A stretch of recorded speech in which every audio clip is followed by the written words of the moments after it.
Sidefall, c'est la fin, on se retrouve pour une nouvelle vidéo Lego. Aujourd'hui, vidéo magazine Lego Star Wars du mois de juillet 2025. Un magazine assez important, je pense, pour le magazine Star Wars. On va y revenir, mais on va tout de suite commencer par la mini-figurine.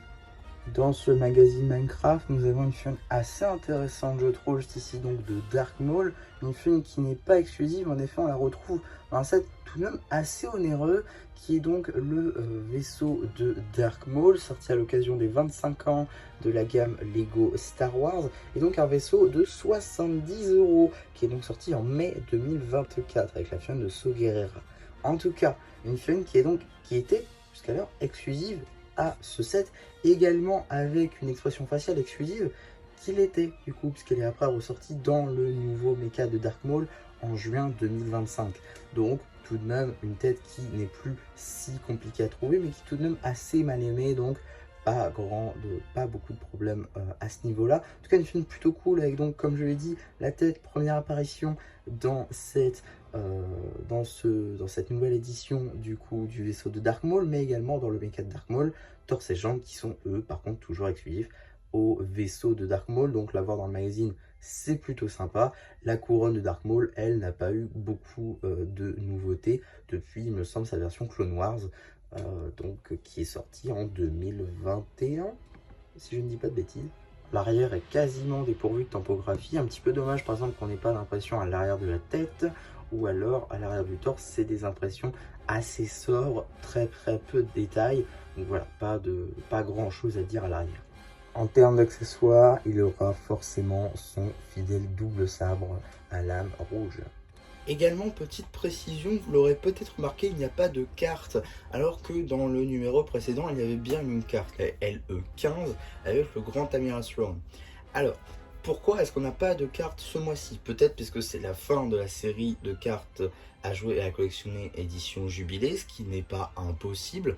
À voir si dans les prochains numéros on en a une nouvelle, mais un petit peu dommage, je trouve, qu'on paye 8,99 € et qu'on n'ait pas de carte. Après, est-ce que ça peut s'expliquer par la fin de la série? À voir. En tout cas, on a par contre, en termes de petit emballage, on a une boîte en métal. Et ça, pour le coup, c'est très cool. Avec ici une boîte en métal, donc personnage de Dark Maul. Juste ici, avec donc une image de Dark Maul, juste ici, le logo Star Wars. On a également Dark Maul écrit en anglais. Ici de chaque côté, on a également le petit visage de Dark Maul, les mentions là à l'arrière, passant par l'échelle, ou encore le numéro d'item qui vous permettra de le rajouter à votre collection Brickset, ou tout simplement d'obtenir les instructions sur le site de Blue Ocean. Et également, je suis un petit peu dégoûté, mais j'ai eu un petit pet sur ma boîte. Donc ouais, moi qui fais la collection de ces boîtes là, c'est un peu dommage, je trouve, qu'il y ait un petit pet. Mais bon, c'est pas le plus grave, c'est pas comme si tout était cassé. C'est que c'est purement à l'arrière, donc pas de gros problème là-dessus. Également, en ce qui concerne le magazine, on est sur un format plus rond que le format classique, le format Ninjago Legacy, ce qui est d'ailleurs plutôt cool étant donné qu'on paye 8,99 €, il est beaucoup plus cher que le magazine classique, donc forcément le format de papier est peut-être un peu plus haut, donc ça c'est très cool qu'il l'ait fait. Et surtout, on a une boîte en métal, évidemment, ce qui explique le prix.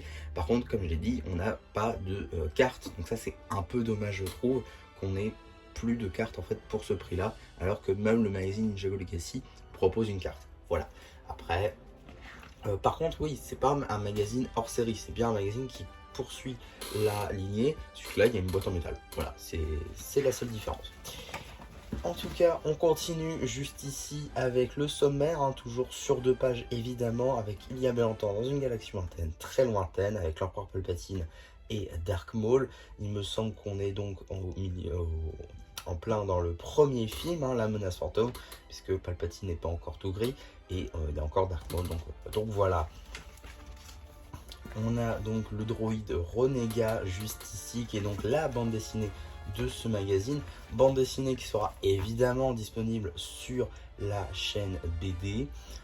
Également, on a une petite publicité pour le chasseur stellaire U-Wing, juste ici de l'Alliance Rebelle, donc qui est évidemment basé sur la saison 2 d'Andor, ou encore le droïde Astromécano Chopper, qui lui fait référence à la fois à Rebels et également à la série Ahsoka. On a la suite de la BD juste ici. visiblement un droïde qui manie le sabre laser, plutôt marrant. Fin de cette BD avec directement un petit poster de l'enfant, donc Grogu. Également un poster Dark Maul avec son combat contre Obi-Wan, mais également son vaisseau. Donc voilà, un petit poster très très sympa je trouve. Et également la suite donc du poster avec Grogu. Donc c'était écrit trop mignon pour être arrêté. C'est pas faux. On a également un petit abonnement pour le magazine Star Wars, donc avec 11 numéros plus 2 offerts pour 76,50 €, à calculer si c'est rentable ou non. On a également un petit jeu sur 2 pages qui, j'imagine, est le jeu AD, comme c'est écrit juste ici. Pourquoi pas. On a également un petit jeu sur le thème du Mandalorian juste ici, ainsi qu'un petit jeu sur le thème de Plo Koon. Ça c'est plutôt cool, parce que ça fait un peu écho à l'actualité, avec donc le Microfighter, qui est juste ici d'ailleurs, qui est sorti donc le 1er juin 2025 chez Lego. Donc plutôt cool déjà l'avoir dans le magazine, en tout cas dans les pages, à voir si on l'aura peut-être en surprise dans le magazine. Également on a le petit acclamateur je crois. C'est ça, le petit acclamateur qui est donc dans la Starship Collection. On a également juste ici un petit message intercepté, donc là c'est un petit truc de cryptage qu'il faut donc décrypter. Et également juste ici, combien y a-t-il de quelque chose. Donc là c'est beaucoup de figurines, notamment de l'Empire, il faut trouver le nombre exact. Donc voilà, ça c'est plutôt classique on va dire comme jeu. Avec plusieurs d'ailleurs, il y a plusieurs rebelles, plusieurs Stormtroopers plutôt. Avec ici je vois un Stormtrooper de rebelle je crois. Peut-être pas rebelle on remarque. Mais ça en tout cas c'est les nouveaux avec les dual molded. Donc voilà, c'est bizarre qu'ils aient mis différents Stormtroopers.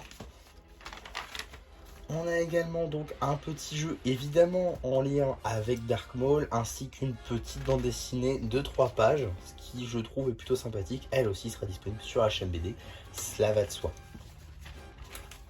On a également une petite page sur les sites dont fait partie Dark Maul, donc tout à fait logique qu'il soit là. Et on a également le courrier avec quelques collections de gens qui l'ont envoyé à Blue Shelf.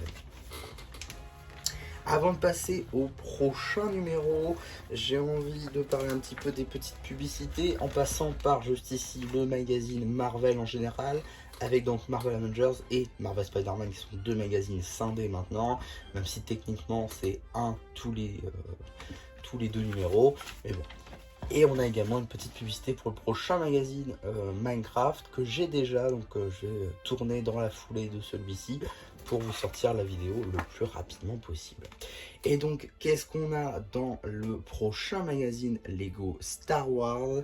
Nous avons une construction, mais qui n'est pas un vaisseau à construire, ce que j'ai trouvé d'ailleurs plutôt sympa. Effectivement, aujourd'hui, on va avoir un droïdeka.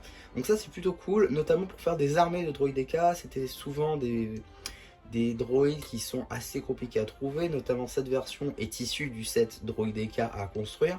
Donc, assez compliqué pour l'avoir en quantité. Parce que là, si on l'a dans le magazine, bah, c'est tout de suite plus simple. Donc c'est plutôt cool pour faire des armées de droïdeka pour un petit peu agrémenter son armée de droïdes. Donc ça, c'est plutôt cool en vrai de l'avoir dans le magazine.